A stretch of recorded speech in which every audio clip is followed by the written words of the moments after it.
Selamat pagi, dokter. Selamat pagi. Oke, sudah selesai tadi pasiennya. Udah.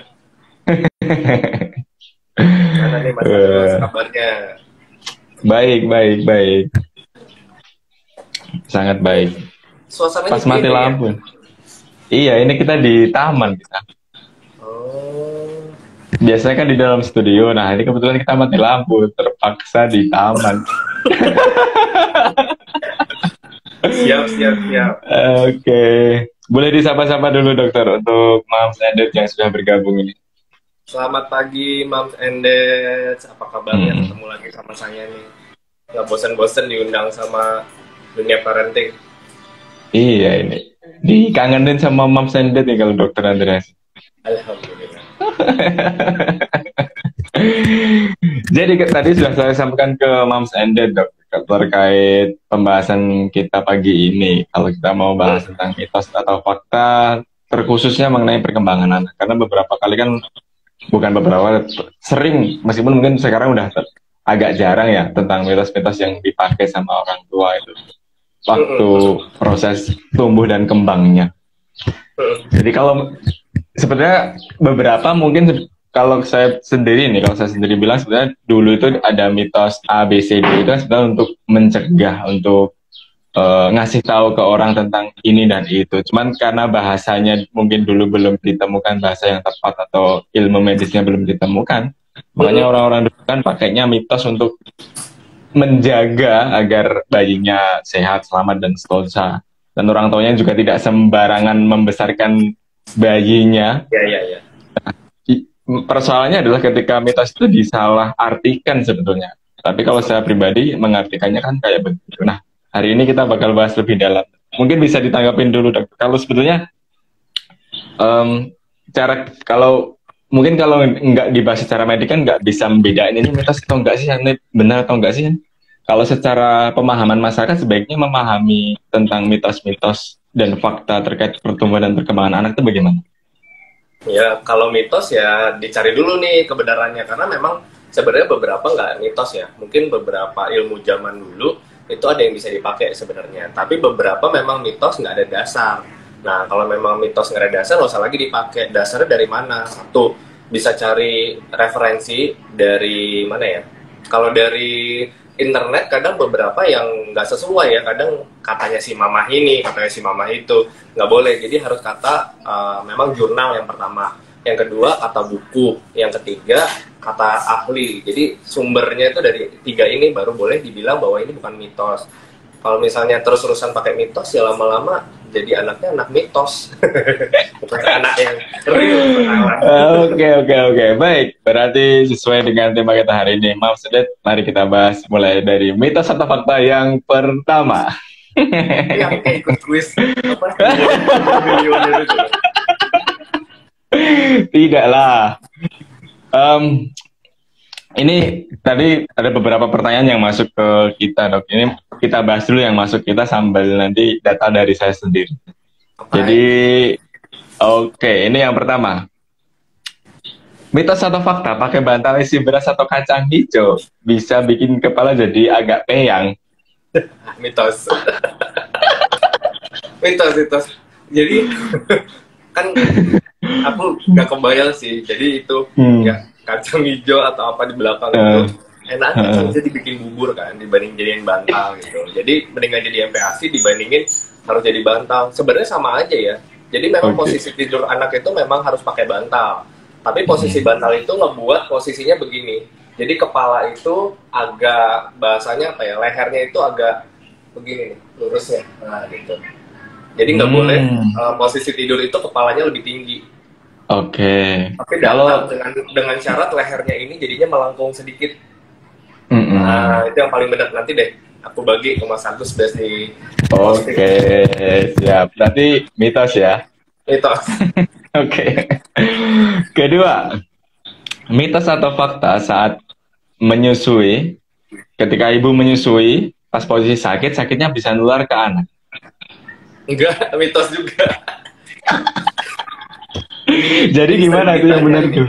Heeh. Iya, ini sering ditanya mas, aku sering banget di DM-in gitu, dok aku lagi flu, anakku bisa flu. Bisa, tapi bukan gara-gara asinya. Tapi ketika kita bersin, kita nggak tutup hidung gitu, nggak tutup mulut, akhirnya air liur atau dropletnya tuh pindah ke si bayi, akhirnya ya bayi kena gitu. Berarti bukan karena asinya ibu ya?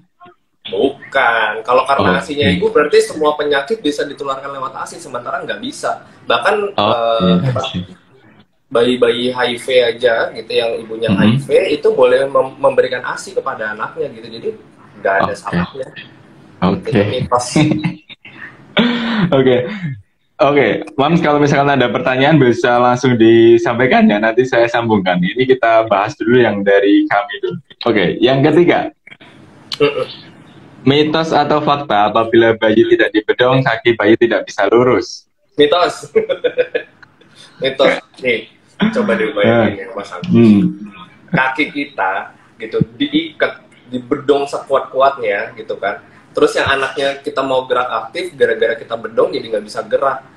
Lurus sih lurus, tapi gak ada hubungannya nanti pas gede kakinya itu gara-gara dibedong rapi-rapi, rapat-rapat, yang ada si anak nggak bisa gerak aktif. Nanti ini gara-gara dibedong kenceng-kenceng, anaknya nggak gerak aktif, motorik kasarnya malah jelek. Nah ini dia nih, yang suka menghambat anak jadi terlambat untuk motorik kasarnya seperti ntar merangkak, itu karena keseringan dibedong gitu. Jadi Oke. kalau mau, kan kalau orang dulu bilangnya dibedong itu biar hangat ya. Sebenarnya Jarangnya. kalau mau hangat nggak perlu pakai bedongan, dikenceng-kencengin, diselimutin biasa aja. Gitu. Tapi kalau misalkan mau tetap dibedong nggak apa-apa ya? Nggak Asal apa-apa, atau tapi gimana? jangan kuat-kuat. Nah, jangan Oh, dibedong boleh, tapi jangan kuat-kuat. Jadi anak tetap bisa gerak aktif, dan tujuannya bukan buat kakinya rapet dan nanti kakinya bagus gitu, nggak bentuk O atau bentuk S. Bukan, tujuannya bukan itu. Oke, siap. Oke, ini dari Mams nih dok. Mitos atau fakta makanan ibu yang ada kandungan asam dan pedas bisa mempengaruhi kualitas ASI dan dapat membuat anak sakit perut. Oh gini, semua makanan yang dikonsumsi sama si ibu itu nutrisinya akan pindah ke si anak. Semua nutrisinya itu pasti pindah, termasuk rasa-rasa. Jadi rasa makanan yang dimakan itu kadang gini, ketika mau MPASI, kalau selama ibunya menyusui ASI, biasa misalnya makan ketoprak gitu. Nah, ketika kita mau MPASI kita kasih ketoprak, anaknya biasanya suka, harusnya. Kenapa? Karena dia kenal rasanya. Kalau pas gedenya, Pas MPASI, pas MPASI-nya. Kalau gedenya nggak mempengaruhi nanti kebiasaan di kecil itu? enggak. Nggak. Kan rasa cabai sebenarnya boleh dikasih kalau anak udah MPASI. Terus ibu boleh nggak sih makan pedas? Boleh, tapi ada beberapa anak nih, waktu itu kita pernah bahas kayak Mas Agus, ada beberapa anak yang tidak bisa mentolerir zat yang terkandung di dalam cabai, namanya capsaicin.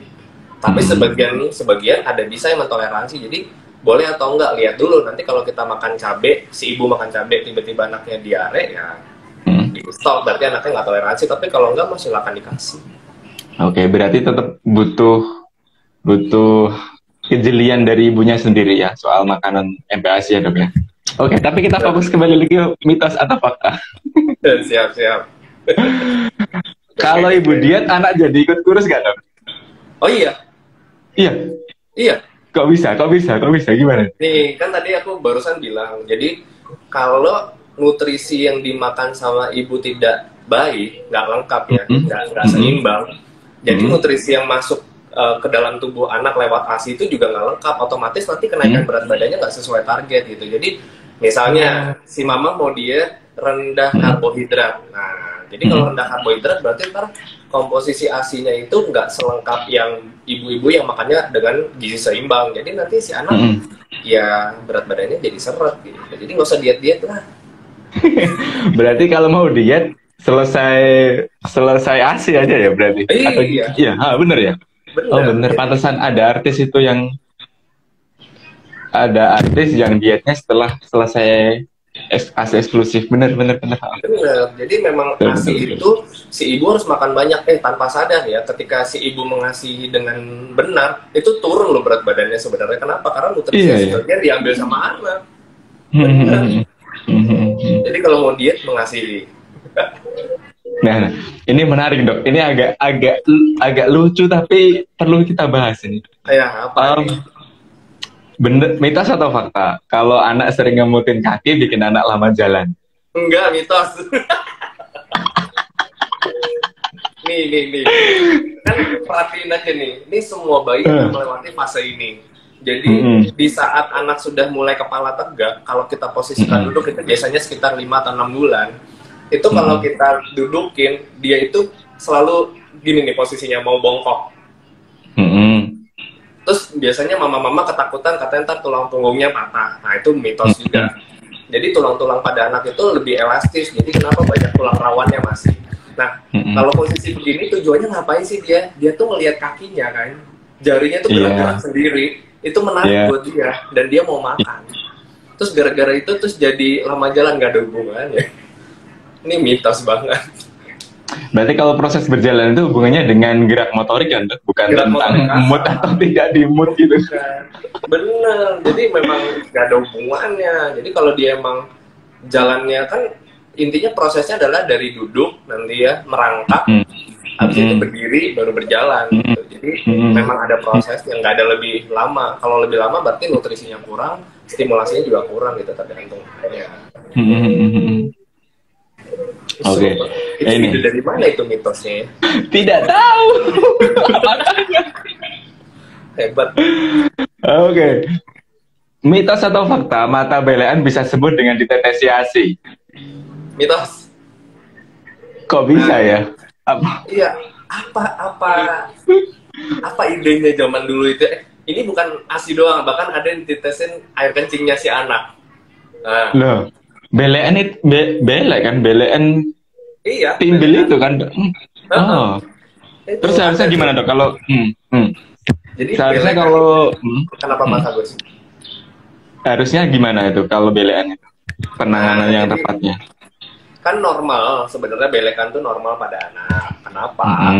Karena memang saluran air mata yang di sini nih itu belum terbuka dengan baik sehingga aliran air mata dari mata untuk ngeluarin setiap berapa detik sekali itu belum lancar sehingga nanti suka nempel nih belek-beleknya. Kenapa? Karena nggak bisa diairin. Nah makanya perhatiin deh kalau kita yang udah dewasa berapa jam sekali tuh suka kayak lengket-lengket di sini nih. Itu sebenarnya belek yang udah kena air mata, jadi dia ngalirnya begitu. Nah, sedangkan pada anak air matanya itu masih belum bisa keluar dengan baik, sehingga nanti jatuhnya kering di pojok-pojok. Terus diapain? Tinggal ditetesin air mata buatan, gitu. Berarti air biasa bisa itu maksudnya? Bukan, air mata buatan itu ada cairan fisiologis, itu bisa dibeli. Oke. Aman untuk bayi itu ya dok? Aman, karena itu nggak ada isinya, biasanya cuma untuk ngebasahin. Nah itu boleh dipakai. Oke. Siap. Hanya dipakai saat belean atau sebelum belean boleh dipakai? Saat belekan aja. Saat belean. Oke. Nah ini saya kurang tahu sih dok. Apakah masih di tema atau enggak? Minum air es itu sebetulnya beneran bikin bayi gede ya? Enggak. Gimana caranya? Jadi yang sebetulnya bikin bayi gede itu nutrisi apa dok? Atau gimana? Ini pernah aku ngobrol-ngobrol sama dokter Dika gitu kan. Perkara katanya kalau habis olahraga minum air dingin itu nggak boleh. Katanya nanti bikin melar, katanya lemaknya jadi beku gitu segala macam. Berarti intinya kayak ke arah situ tuh kalau minum air dingin nanti si bayi cepet gede. Nggak ada hubungannya sebenarnya. Jadi lemaknya itu beku terus jadi lemak jadi gede gitu. Enggak, jadi itu mitos pakai banget lah pokoknya. Yang bener ya nggak ada masalah, nggak ada hubungannya. Nih air minum dingin beku kayak es masuk ke dalam sini, masuk ke dalam perut, suhunya udah sama kayak perut. Iya. Jadi di mana dinginnya? Gak ada kan? Berarti dinginnya hanya di sensasi waktu di mulut saja kan? Iya, sensasinya cuma sama dapat ibunya doang. Anaknya nggak dapet itu dinginnya. Oh alah, kasihan si anak. Dong. Iya nggak ada makanya. Oke. Terus nggak ada hubungannya juga bikin jadi gede, nggak ada. Kenapa? Ya kan air putih.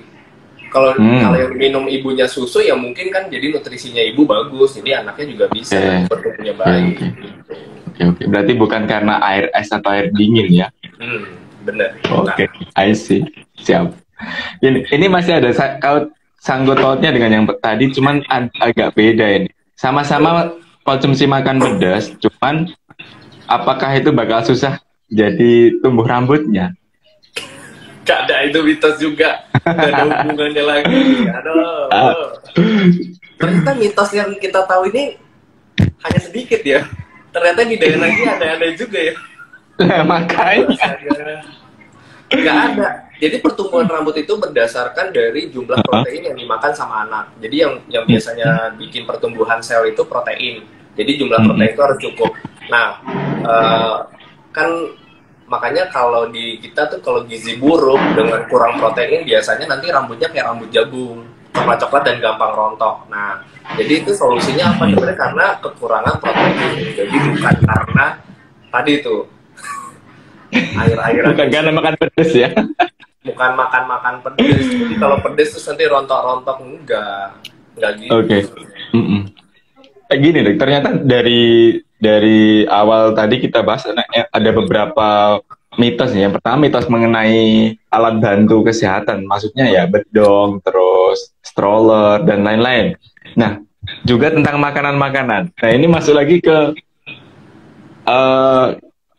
alat bantu juga. Kalau pakai gedongan kanguru, yang model kanguru itu, apa bikin kaki ngangkang? Aduh, enggak lah. Kan jadi gini. Ini aku baru ditanya sebenarnya Mas Agus nih kemarin. Persis Dok, atau aku sampai difotoin kan, dikirimin fotonya bentuknya kayak gini. Dok, kalau bentuknya kayak gini boleh nggak sih dipakai, kata mama, kata neneknya katanya. Nanti kalau jalan itu jadinya ngangkang tuh selama jalannya. Nggak ada hubungannya ini sebenarnya. Jadi yang bener gini, jadi posisi duduknya itu harus M shape. Apa tuh M shape? Jadi biasanya sekarang itu ada yang gendongannya itu yang kayak metode kanguru tapi hip sit, jadi ada tatakannya. Nah, begitu ada tatakannya itu boleh. Kenapa? Karena posisi kakinya menggantung dengan posisi lututnya itu lebih tinggi. Jadi begini nih nanti kakinya. Bukan begini. Kalau begini nanti anaknya jadi malas gerak, nanti motorik kasarnya terlambat. Tapi posisinya ada begini, nah itu boleh, diperbolehkan dan nggak ada bikin ngangkang-ngangkang. Aku juga dulu begitu, tapi nggak ngangkang jalannya. Jadi sebaiknya bagaimana? Jadi sebaiknya kita itu memahami konsep tentang perkembangan anak itu sebaiknya yang bagaimana, Dok? Karena ada banyak banget kan alat bantu untuk gendong, alat bantu untuk jalan, alat bantu bahkan sampai MPAC pun kalau kita bahas di sini juga bakalan banyak mitosnya. Tapi karena kita batasi sampai di perkembangan pertumbuhan, nanti sebaiknya kita memahaminya gimana biar kalau jadi orang tua, termasuk saya juga sebentar lagi jadi orang tua, itu nggak terlalu khawatir dan punya antisipasi sendiri lah untuk menyikapin hal-hal yang dimitoskan sama orang tua zaman dulu. Ya jadi kalau sebenarnya ya udah terima aja nih. Biasanya kan neneknya nih udah siap, nanti no beli ini nanti kamu nggak boleh ini nggak boleh itu, banyak banget tuh pesannya. Terus tanya emang dasarnya apa, nggak tahu. Kalau dasarnya nggak tahu kita cari tahu dulu, jangan terus nggak tahu kita percaya kata si ini begini tapi kata orang tua gini terus galau. Jangan. Nih aku tuh prinsipnya anti galau ya. Galau tuh dibuang jauh-jauh. Anti heboh, anti panik, nggak boleh. Jadi hilangin galau, hilangin panik, hilangin terus gampang percayaan. Jangan dong. Tanya dulu tadi, cari pakai jurnal. Habis itu cari di buku parenting, beli bukunya, ya kan. Yang ketiga tanya sama ahlinya, konsultasi itu cepet. Jangan mitosnya mamahnya, neneknya. Tapi dok nih nanti si nenek ngamuk-ngamuk, kita malah diserang katanya, diserang, dibumi hanguskan katanya. Kami itu dibombardir. Kamu so tahu, kamu buktinya udah segede gini punya anak, kamu itu aku pakai cara begini kata neneknya gitu. Ya udah, nanti kalau udah lahir bawa neneknya saat kontrol sama kita gitu. Paling aman. Paling aman itu biar dokternya yang dikasih. Oke. Kita lanjutkan dok. Berarti yang penting orang tua memahami dulu konsep dalam perkembangan dan pertumbuhan ya, untuk ngadepin mitos atau faktanya itu nanti tenang dulu. Coba nanti Mas Agus aku kirimin gambar milestone deh. yang dari Siap. motorik halus, motorik kasar, bahasa sama personal sosial. Targetnya itu aja. Oke. Di WA aja ya dok ya. Ya nanti tak WA. Oke, siap. Nah, ini lanjutan dari pertumbuhan rambut, Dok. Apa benar lebih baik bayi tidur tanpa bantal karena pengaruh ke pertumbuhan rambut? Enggak, tadi udah dijawab. Mitos. Jadi yang bener tidur tuh pakai bantal. Tapi posisi bantalnya nanti ngebuat lehernya tuh agak nekuk. Gimana ya? Aku nggak bisa. Jadi ini ada celahnya sedikit. Jadi antara kepala ujung sama tulang punggung tuh sejajar. Jadi taruhnya di sini nih bantalnya. Bukan di kepala sini. Tapi di sini. Makanya bantalnya itu ada sedikit lubangnya, itu bener dok. Pakai bantal yang model itu. Nah, kan itu ada bantal bayi yang ada lubangnya itu. Bener. Oke, siap. Donat ya, bantal donat. Oh iya. Itu boleh dipakai karena dia mengganjal lehernya bener. Jadi posisinya oke. Ini agak unik lagi ini. Bayi iliran karena ada keinginan dari si ibu belum terpenuhi saat sedang hamil. Benar apa tidak? Mitos. Mitos sih katanya kalau dulu berarti selama hamil nggak dikasih sama suaminya tuh. Ini suaminya nggak beliin gini-gini. Wah enak banget ya katanya. Jadi besok-besok kalau minta minta berlian itu pas lagi hamil. Kalau nggak nanti anaknya ileran, ayo gitu kan. Nggak ada hubungannya. Ileran itu jadi ada pertumbuhan gigi. Jadi gusinya membengkak. Karena ada pembengkakan dalam gusi, biasanya itu ada reaksi radang. Nah reaksi radang sekret di dalam sel-selnya itu jadi lebih banyak produksinya, jadi ntar jadinya ileran. Itu biasanya mau tumbuh gigi. Terus nggak usah heboh bersihin begini terus-terusan. Katanya nanti katanya jadi anak ileran loh. Emang itu normal kok, biarin aja. Jadi kalau dibersihin anaknya jadi marah. Oh iya. Ingat mam, berarti biasa ada tanda-tanda mau tumbuh gigi. Ada mau tumbuh gigi. Terjadi ada tamu.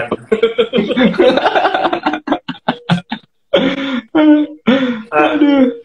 Ini seru banget ya. Mitosnya banyak yang aneh-aneh nih. Iya, ada lagi nih, ada yang lebih aneh nih. Bener nggak? Kalau biar bagus, kalau mau mandiin bayi itu dicampur dengan ASI. Mitos. Sayang banget ASINya dicempurin buat mandi. Iya, enggak lah. Jadi gak ada hubungannya. Terus emang ASINya bisa nyerap lewat kulit? Ya kan enggak juga. Jadi memang itu ide dari mana ya? Enggak tahu. Jadi mungkin terinspirasi dari itu loh dong, perawatan kulit yang mandi susu. Ya udah pakai susu aja itu. Nggak ada. Terus maksudku aku tuh langsung otakku berjalan gini. Jadi sebelum mandi ibunya pumping. Terus cemplungin ke situ. Nggak gitu, nggak ada. Jadi nggak ada hubungannya. Jadi ASI itu memang banyak kelebihannya, tapi nggak juga ASI diberikan buat mandi. Kenapa? Sayang, masih banyak yang dibutuhkan gitu kan buat si anak. Jangan-jangan kurang produksinya, anaknya mau bertumbuh malah disibukin buat mandi. Nggak usah, mandi pakai sabun yang ada moisturizer-nya aja gitu, yang ada pelembabnya. Jadi biar kulitnya halus gitu, kayak licin gitu, kayak artis-artis kan. Ini bagus nih, makin menarik ini dok, tentang soal bayi baru lahir nih. Bener gak boleh banyak dicium? Iya kalau zaman sekarang nggak boleh ya. Kalau zaman pandemi ini nggak boleh itu orang. Tapi kalau mamanya mau cium ya nggak apa-apa, namanya anak sendiri kan. Nggak ada terus gara-gara itu diciumin, tujuannya nanti kalau diciumin nanti pipinya kenapa gitu kan, terus nggak ada hubungannya, ciumin aja emang kenapa. Kalau sekarang lebih alasan ke pandemi ya sebetulnya. Iya. Sekarang memang berarti nggak ada masalah sebetulnya. Lain. Itu silahkan aja dicium-cium selama orang tuanya nggak sakit, silahkan dicium. Orang anaknya hartanya kok, masa diliatin doang itu dipelototin kan nggak lucu. Mana tadi ada pertanyaan bagus nih, bener. Oh ya, kalau digelitikin itu bener nggak bikin nggak doyan makan? Mitos. Nih kalau dulu tuh udelnya dipegang ya katanya ya. Kalau zaman dulu tuh katanya kalau dikritikin udelnya jadi anak malas makan. Rangsangan makan itu datangnya dari otak. Rangsangan makan bilang lapar itu nanti dari perut, bilang karena perut kosong, bilang ke otak, ayo makan gitu. Jadi kalau dipikir kan si kritikan ini nggak bilang ke perut, jangan makan karena aku kenyang, kan nggak ada, itu mitos banget. Oke. Ini Dok, lagi nih. Nggak harus kan, kalau minum obat, ASI harus dibuang dulu. Nggak, kasihan ya. Sayang kan ASInya dikeluarin, terus baru diminumin. Nah, sama nih ada juga nih, Mas Agus. Jadi katanya ASI pertama tuh selalu dibuang. Artinya, misalnya mau nyusuin nih, di jam 2, misalnya mau nyusuin jam 2. Sebelum pertama kali diminum sama dedeknya, itu dibuang dulu sedikit, baru diminumin. Katanya air susu pertama itu jorok. Kata siapa? Nggak ada itu, mitos. Bukannya waktu air susu pertama itu memang yang dibutuhkan bayi waktu itu ya Dok? Yang pertama keluar itu ya? Iya, itu kolostrum bagus banget. Enggak, maksudnya kalau misalnya udah umur 2 bulan, misalnya dia mau nyusu nih, nah sebelum nyusuin pertama kali gitu, dia buang dulu sedikit, baru dikasihin. Katanya air yang pertama kali keluar itu sebelum disusuin itu jorok katanya. Nggak ada kayak gitu. Itu marah. Aman ya? Iya. Zaman dulu ini malah banyak mitos ini. Iya, ini tadi dapat pertanyaan kok yang diajukan pertanyaannya mitos semua lah. Kebetulan memang mitos ini. Ini kan di sini kita cari. Iya. Bukan memilih untuk mengajukan pertanyaan mitos atau fakta yang dijawab mitos. Lah memang kebetulan yang ditanyakan mitos semua. Tenang, Mam. Tenang. Kita juga memilih-milih. Ini aja nih. Biar ibu-ibu pada tahu ini. Terus, bener nggak sih kalau MPASI instan dan super itu menghambat perkembangan bayi dibanding MPASI alami? Enggak, mitos juga. Mitos nih. Jadi, ini perlu kita luruskan. Jadi, sebenarnya MPASI yang namanya pakai instan ataupun yang udah difortifikasi itu sebenarnya kandungan nutrisinya sudah ditakar dengan tepat gitu kan. Jadi boleh nggak? Boleh. Dan ini biasanya dianjurin kepada mami-mami yang kerja nih, jadi nggak repot kan. Jadi tinggal bilang sama babysitternya untuk nanti makannya segini ya, pakai ini gitu kan. Jadi nggak ribet-ribet harus nyiapin masakan, takutnya nanti salah masaknya babysitternya misalnya. Tapi kalau misalnya emang mau homemade, boleh nggak sih? Boleh, terserah. Homemade itu kan repot ya, timbang-timbang, ngukur-ngukur gitu. Jadi lebih bagus nggak sih? Lebih bagus, tapi takarannya memang jadinya ribet gitu. Tapi lama-lama jadi bisa sendiri kok. Jadi nggak ada hubungannya si MPASI yang instan ini nggak lebih bagus dibandingkan yang homemade. Sama aja. Iya. Oke Dok. Ini tadi saya scroll lagi pertanyaan, masih ada yang tanya tentang kalau ibu hamil mengkonsumsi air es atau air dingin itu ditanyakan bakal bikin bayi gede atau enggak. Dijawab lagi sekali lagi, tak wakili Dok. Tidak. Tidak ada hubungannya, Mam. Nah, katanya pilek tuh nanti. Kalau minum dingin sering-sering katanya bayinya nanti pilek. Orang susunya, ASI-nya, air putihnya yang dingin, es krim yang masuk, begitu masuk lambung suhunya sama lambung. Jadi gimana lah dia bisa bikin pilek kan? Ini aja Dok. Bener nggak kalau misalkan pakai empeng bikin gigi bayi tumbuhnya tongkos? Bener, ini fakta. Oh iya? Gimana? Penjelasannya gimana ini? Jadi ini kan bukan postur, apa ya namanya? Bentuk. Anatomi gigi itu sudah sedemikian rupa diatur sama Tuhan. Jadi empeng itu kan buatan manusia ya. Nih misalnya ini. Kita masukin, dia ngempeng.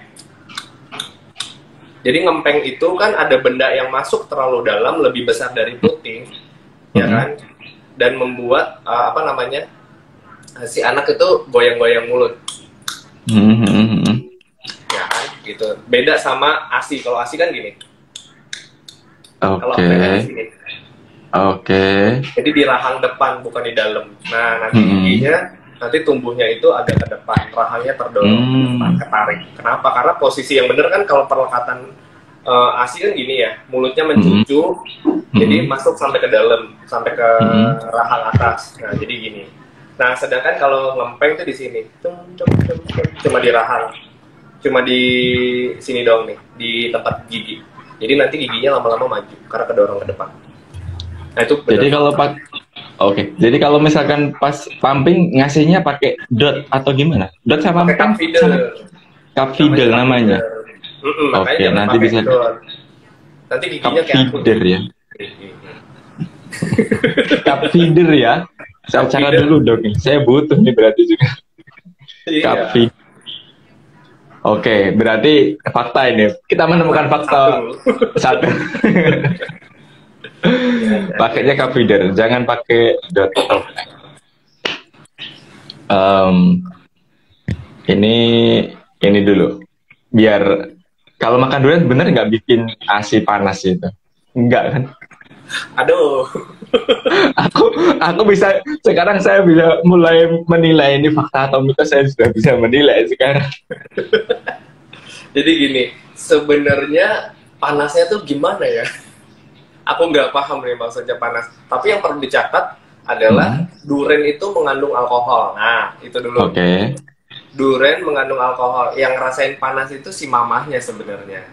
Bukan bayinya. Si bayinya kandungan alkoholnya yang masuk ke dalam si bayi gitu. Jadi kalau panas mamahnya yang panas, bukan dedeknya.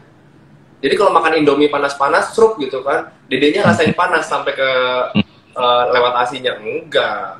Jadi memang makanannya itu rasanya dingin panas itu di ibunya doang, tapi pindah ke anak itu kandungan zat yang ada di dalam makanan tersebut. Ya tadi salah satunya cabai, terus duren. Nah, duren itu ada alkohol. Alkohol kan kalau masuk ke lambung emang rasanya panas kan, karena lebih beda dibandingin kondisi asam lambung gitu. Jadi memang rasanya beda gitu. Dan belum tentu juga belum tentu untuk semua ibu kan ini dok, karena pas ini menarik ini dok, yang selanjutnya ini mana tadi? Mana tadi? Ini kalau pas ini kan pas Ramadan ini banyak ibu menyusui, terus ada yang mengatakan puasa bikin ASI hambar, terus anak rewel. Bener gak sih? Ini fakta atau mitos ini? Mitos. Nggak ada kayak gini. Nah, ini kemarin aku sempat posting juga soal hari pertama puasa. Jadi puasa itu kalau untuk ibu menyusui atau ibu hamil kan nggak wajib ya, sunnah gitu, ya kan, ngejar pahala. Boleh nggak apa enggak? Silahkan boleh, selama pemenuhan nutrisi buat si anak terpenuhi dengan baik, atau selama kehamilan nutrisinya terpenuhi dengan baik. Caranya gimana? Kan makan sehari 3 kali. Selama puasa tetap 3 kali, tapi siangnya pindah. Artinya apa? Makannya pas buka puasa, pas malam sebelum tidur, sama pas sahur. Jadi 3 kali. Jadi semua makanan yang biasanya dimakan 3 kali pagi, siang, sama malam dipindah jamnya. Cuma pindah jam aja, jadi sisanya tuh sama. Jumlah air putihnya pun sama. Selama puasa kan nggak minum. Tapi selama buka, dari sahur sampai dari buka sampai menuju sahur itu minimal itu 8 gelas sehari. Gitu. Jadi nggak ada hubungannya rasanya jadi hambar. Memang tahu rasa ASI itu ada rasa coklat, strawberry, rasa pisang kan enggak gitu. Tapi ya tetap sama komposisinya selama pemenuhan nutrisi si ibu baik-baik saja gitu. Oke. Ini agak bagus ini pertanyaannya menurut saya. Kalau bayi dimandikan dengan air dingin itu benar nggak bisa bikin tulang kuat? Nggak. Ngarang, ini mitos. Jadi nih, kalau aku sih kan kata orang ada yang bilang ya, kan biar kuat katanya, biar anaknya tuh kuat, nggak gampang sakit tulangnya, ini nih salah satu tulang kuat gitu. Kapan sih boleh mandinya air dingin? Kalau aku sih pakai air hangat aja ya. Air hangat itu kan bukan panas, air hangat itu suhunya lebih tinggi sedikit dibandingkan suhu tubuh kita yang di luar. Suhu tubuh kita yang di luar rata-rata 36,5-an. Ini suhunya mungkin 37 sampai 38. Jadi cuma beda 0,5 sampai 1,5 derajat Celcius. Itu boleh apa enggak air dingin? Kalau aku sih nggak rekomendasi ya. nggak pernah Lebih baik. merekomendasi. Dan apalagi hubungannya sama tulang kuat, yang bikin tulang kuat kan kalsium sama vitamin D. Bukan air Bukan dingin. air. Iya, ngarang, mitos. Oke, ini dia. Durasi menyusui berpengaruh sama kenaikan BB atau tidak? Ada iya, ada enggak, setengah nih. Kenapa itu? Jadi kalau durasinya pendek tapi sekali durasi misalnya 5 menit tapi yang dikonsumsi si dede itu banyak, ya harusnya sih berat badannya naiknya dengan baik. Tapi gini, caranya adalah, makanya aku selalu bilang sama semua pasien atau semua orang, kalau pertama kali saran saya setelah hari keempat atau hari kelima, jumlah ASI itu biasanya sama. Dari hari kelima sampai nanti usia 6 bulannya anak itu sama semua. Kurang lebih 700 sampai 1 liter. Ya, 700 ml sampai 1 liter. Nah, mulailah mempompa dalam 1 hari itu, kita mendapatkan berapa ASI-nya. Misalnya, pompa pertama itu kita dapatnya 100 ml di jam 7 pagi misalnya. 100 ml payudara kanan, payudara kiri dipompa selama setengah jam. Jadi kita tahu, tiba-tiba kita mau nyusuin anak di jam 7 pagi, si bayi cuma minum selama 15 menit dan cuma 1 payudara, berarti dia dapat setengahnya doang kan.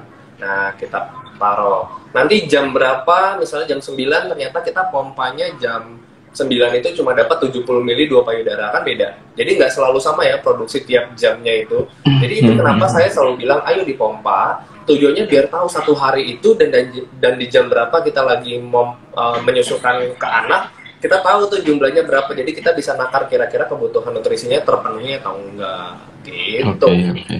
Oke. Dan ngasih hasil pompanya bukan pakai pump, bukan pakai empeng ya. Bukan pakai empeng atau pakai cup feeder. Cup feeder. Oke. Bentar dok, saya pilihkan lagi.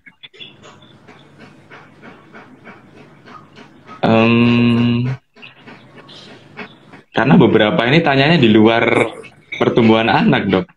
Apa mau nggak apa-apa dibahas? Sama Mas Agus. Janganlah, biar satu tema kita. Ya.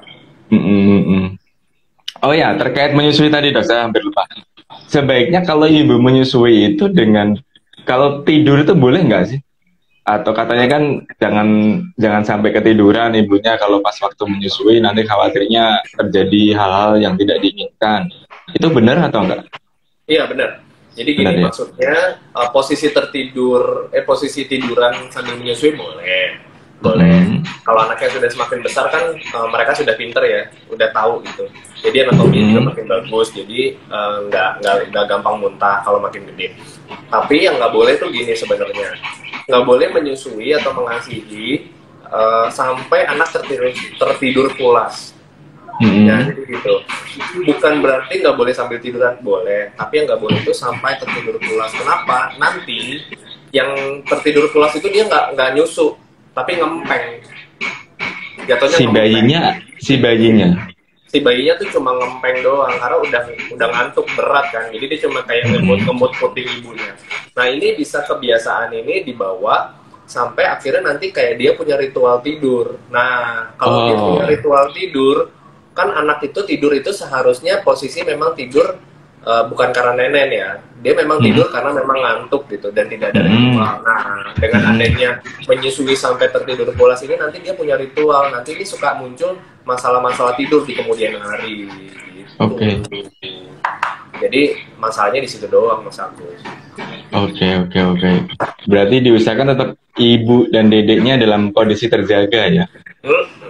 Jadi kalau dia pun ngantuk banget, kalau emang dia udah ngempeng doang, tarik aja putingnya, dilepasin sambil ditidurin. Nah, tidur ini ya posisi tertidur gitu, bukan nempel sama mamanya. Oke. Nah, ini dok, mana tadi?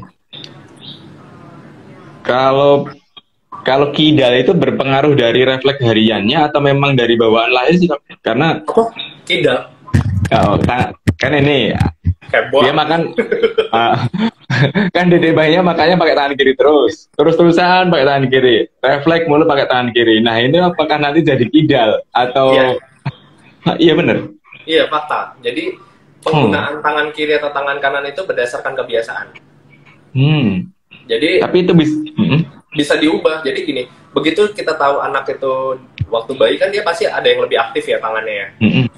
Tapi bisa dong gitu diajarin supaya anaknya megang pakai tangan kanan terus. Oke. Itu bisa dilatih. Kenapa? Karena kalau kebiasaan dia pakai tangan kiri kan jadi tidak. Jadi bisa diubah kok dari kecil. Itu sejak dini ya. Caranya megang mainannya dia tuh ya jangan tangan kiri, tangan kanan diajarin. Jadi anak itu Oke. hidup karena kebiasaan yang dibentuk oleh orang tua. Ah, itu Orang catat. tuanya. Mantap, Catat. mantap, mantap. Jadi kebiasaan yang dilakukan orang tua itu akan ditiru dan dilakukan oleh anak juga. Iya, iya, iya, iya, iya. Itu fakta. Fakta kedua Siap. lah itu. Ada dua, lumayan, lumayan. Eh, Berarti kalau sudah mulai agak bisa mengerucutkan saya dok, kalau bahasanya bahasa yang agak ilmiah dan medis itu biasanya lebih cenderung ke fakta. Tapi beberapa kalau dibandingkan dengan cerita-cerita masa lalu, ketemunya nanti di mitos nih. Bener-bener. Nah, ini Gampang kan apakah sebenarnya bedainnya. ini mitos atau fakta? Saya masih bingung ini kalau yang ini. Bener nggak kalau puting ibu yang yang belah terus tidak boleh diinjak bayi, katanya nanti bayinya bisa kenapa-kenapa. Terus Kenapa-kenapa tuh tapi kenapa entah ya? nggak tahu. Terus entah kenapa kalau misalkan dikasih, si anak juga nangis gitu. Puting kebelah Apa tuh gimana ya? apa ya? Itu mungkin dok retak itu lah atau gimana ya maksudnya? Letak ya jalanan ya. Pecah ya pecah. Gimana sih? Aku nggak ngerti. Jadi Gimana itu dok? Bener nggak kan sih? Ini bentuk kan aduh nggak ada contoh puting ya di sini kan. nggak ada. Gimana Jadi ini? gini, ini kan puting misalnya ya, kita lihat aja depannya. Puting itu bolong-bolong ya, jadi puting itu bolong-bolong dan bentuknya cembung biasanya ya kan, agak cembung ke depan, tapi agak ceklok ke dalam sedikit di ujungnya. Nah itu ada bintil-bintil bolong-bolong, itu tempat keluarnya ASI, tempat kelenjar yang di dalam, kelenjar yang ngeluarin ASI, itu keluarnya lewat situ. Gak ada hubungannya kalau ada apa namanya Belahan pecah gitu kan? belahan pecahan. Tapi kalau maksudnya belahan pecahan karena ada luka, cocok gitu. Jadi maksudnya nih, kalau ada luka terbuka yang ngebuat puting ibu jadi terbelah, itu cocok anaknya nggak mau minum biasanya. Kenapa? Karena ASI yang di situ rasanya beda. Kenapa? Bisa ada nanahnya, bisa ada darahnya. Nah ini biasanya sih. Oh, oke, oke, oke. Berarti emang karena rasanya nggak enak barangkali ya waktu itu ya? Iya, karena ada luka biasanya. Bukan Yang karena biasanya kondisi, bukan karena kondisi bentuk. puting ibunya. Enggak, enggak ada. Jadi bentuk puting ibu tuh rata-rata mirip. Cuma ada yang masuk ke dalam, ada yang lebih banyak keluar. Yang bagus memang keluar ya biasanya supaya anaknya bagus nyusui. Tapi kalau misalnya dia kecil gitu masuk ke dalam blesak bahasanya, itu susah gitu. Cuman nggak ada hubungannya retak. Kalau retaknya memang karena infeksi, memang biasanya anak nggak mau minum ASI. Marah. Ya, ya, ya. Ya, bagi mams yang baru bergabung, mohon maaf ini pertanyaan yang di luar konteks fakta atau mitos belum sempat kita jawab, biar kita temanya satu menyeluruh. Nanti kalau misalkan ada sesi lainnya bakal kita jawab juga. Cuman ini dok, bawang merah yang dipakein di kepala itu sebenarnya ada ilmiahnya atau tidak? Ada. Ada ya? Gimana itu? Bisa dijelaskan? Ini fakta berarti ketiga ini. Fakta. Jadi gini, kan intinya dari demam itu adalah memberikan kesempatan suhu yang di dalam tubuh keluar, gitu. Yang dicatat adalah gitu, memberikan kesempatan suhu di dalam tubuh keluar dengan sendirinya. Jadi itu proses untuk nurunin berat badan, nurunin suhu tubuh yang secara fisiologis atau secara non medis, artinya nggak pakai obat-obatan gitu. Yang pertama itu kompres hangat. Kenapa sih kompres hangat bisa menurunkan demam, bukan kompres dingin? Kan kalau di suhu dingin nanti kalau di tem nanti enak nih kita pegang pakai tangan. Iya, kita pegang pakai tangan di luar dingin, tapi di dalam tubuh itu punya set gini. Kalau di luar suhunya dingin, tubuh itu menghasilkan panas berlebihan. Supaya apa? Badan itu enak nyimbangin supaya kalau dingin kan kita gemeter ya.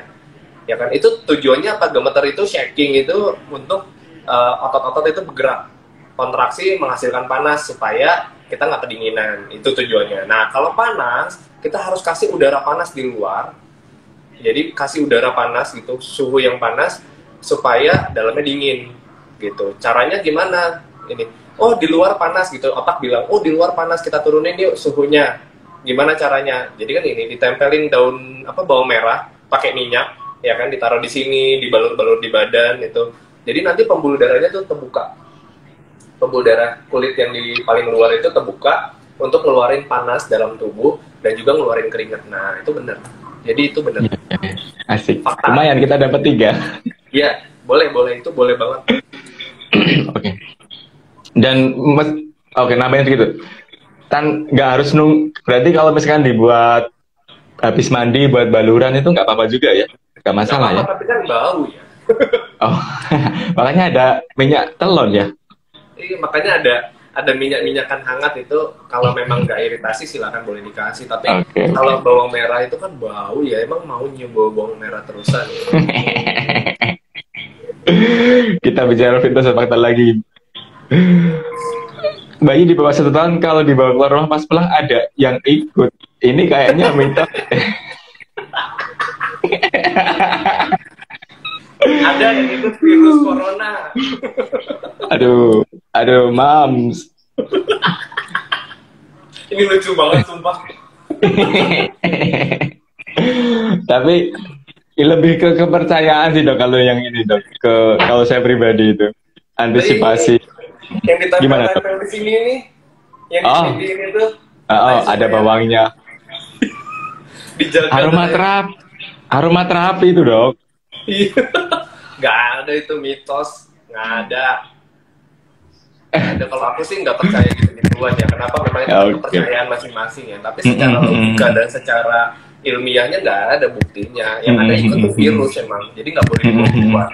Nah kalau aku bener nih, yang dibawa itu adalah bawa virus atau bakteri. Kenapa? Kalau anak di bawah 1 tahun, kekebalan tubuhnya belum terlalu sangat sempurna seperti orang dewasa. Ketika kita bawa keluar, paparan virus dan bakteri yang ada di luar itu biasanya sudah bermutasi lebih hebat dibandingkan yang ada di sekitar kita. Kenapa? Karena kondisi bakteri atau virus yang ada di luar itu beda-beda dari setiap orang. Nah ini kalau misalnya keluar tiba-tiba bisa sakit, bisa. Kenapa? Karena bakteri atau virus yang di luar itu tidak konvensalis biasanya di dalam atau di sekitar si anak gitu. Jadi dia kaget dengan adanya paparan virus dan bakteri. Bener kalau itu, tapi bukan yang aneh-aneh itu ya.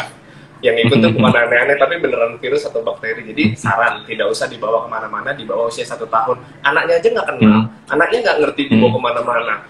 Cuma mau dipamer-pamerin biasanya sama mama-mama, bapak-bapak. Nih aku punya anak, anakku aku bawa ke mall, anakku punya stroller yang mahal harganya sampai 6 juta, anakku punya baju yang bagus-bagus, biasanya sih kayak gitu. Terus pamer-pamer bisa gendong anak gitu.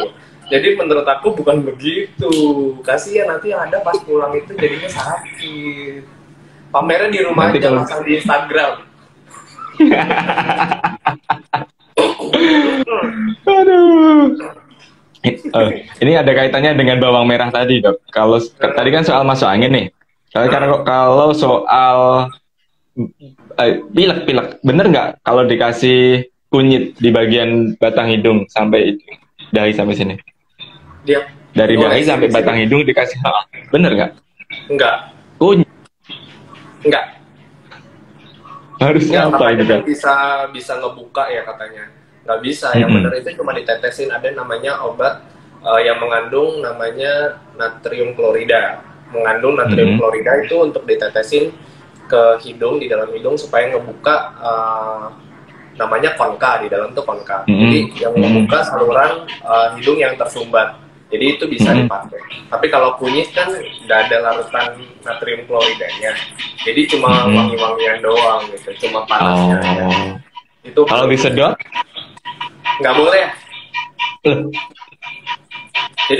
Jadi baiknya kalau pilek disedot-sedot pakai alat-alat yang ada tuh sedotan apa yang pakai selang disedot gitu, itu nggak semuanya bisa. Tapi ada yang sekarang tuh sedotannya kecil ya, ada pumpnya di sini.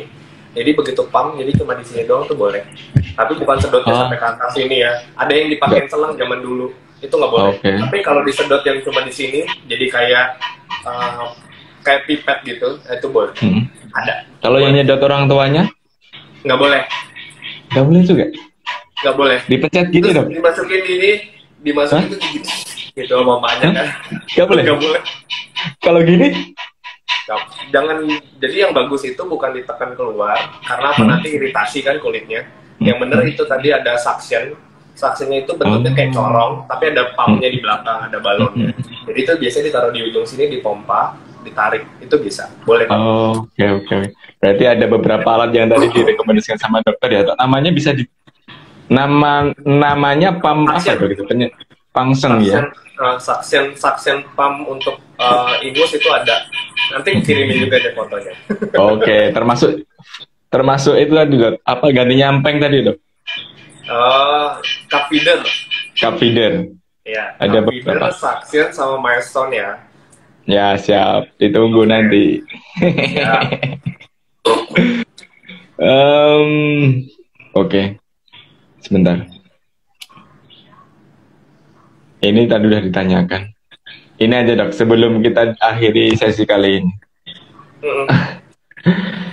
Bisa share buku parenting yang bagus kah? Buku parenting apa nih? Tentang perkembangan dan pertumbuhan anak dong.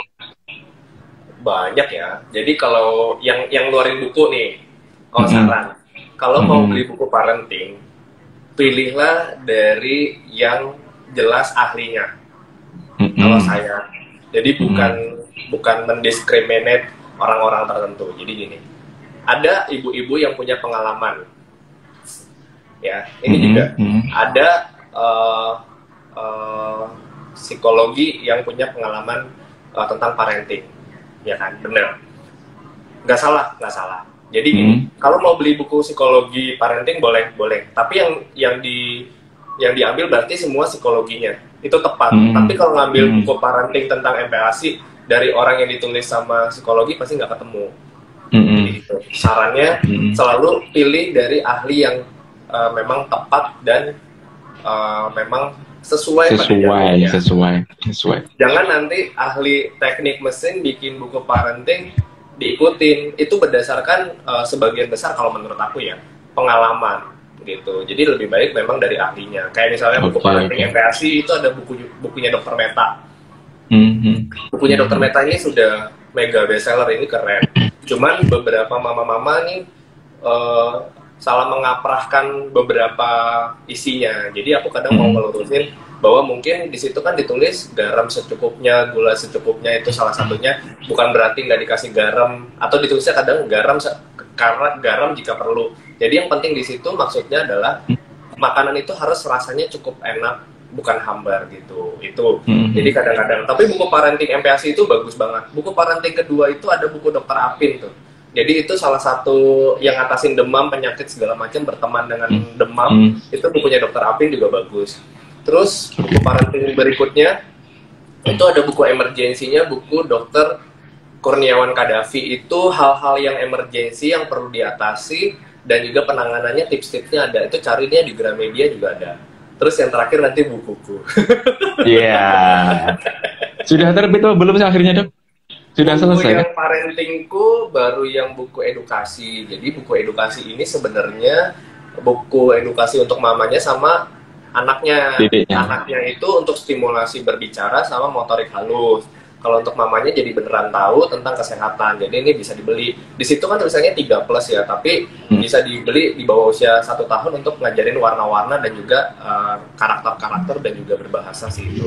Kalau buku parenting yang berikutnya itu aku hanya kesehatan mental, itu beda jalurnya. Itu nanti tanggal 13 Mei. Ya. Ntar di toko buku. Sebentar lagi berarti. Pas lebaran dong. Pas lebaran. Iya. Itu tentang kesehatan mental sih. Jadi itu tentang yang suka digalauin mama-mama, kenapa anak suka tantrum, kenapa anak suka ngelawan orang tua, kenapa anak ada yang mukul, yang suka mukulin orang, ada ya gitu, nabok apa segala macam. Nah jadi kelainan-kelainan ataupun masalah-masalah anak itu, aku bahas ringkas sih. Tapi nanti dibaca aja, jangan dibocorin. Nanti nggak mau beli buku. Oke, masih ada beberapa pertanyaan nih dok. Bukan beberapa konfirmasi yang perlu kita konfirmasi. Anak yang masih ngompol itu bener masih punya masalah kah? Kalau sudah kelewat usia standar biar dia tidak bisa ngompol, itu bener atau enggak? Benar, benar. Bener. Benar, benar. Jadi penanganannya gimana? Nah, kalau anak yang, jadi biasanya kita latihan toilet training itu memang di atas usia 18 bulan ya. Di atas 18 bulan kita lihat si anak ini udah bisa toilet training apa belum. Biasanya maksimal itu di 5 tahun anak sudah bisa mengatur pipisnya sendiri ya.